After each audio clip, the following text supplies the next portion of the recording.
In today's video, I'm going to teach you how to set up a powerful Trello team board from scratch.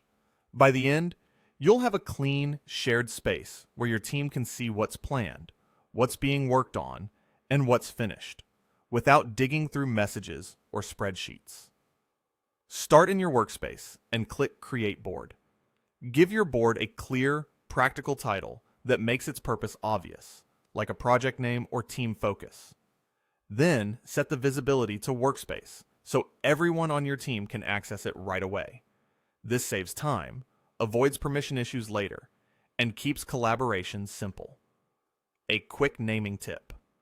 Use a format your team will recognize consistently, and avoid including any sensitive or personal information in titles. Next, define your workflow with lists. Think of lists as the stages work moves through. A reliable setup looks like backlog, to do, in progress, review, and done. Backlog holds ideas and future tasks that aren't ready yet.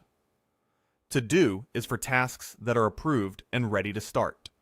In progress shows what's actively being worked on.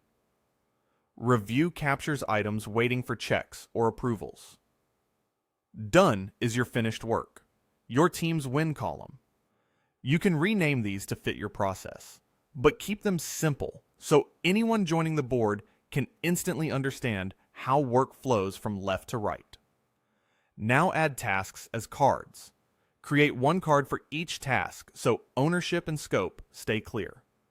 Click into a card to assign members so there's no confusion about responsibility. Set due dates to create urgency and help with planning.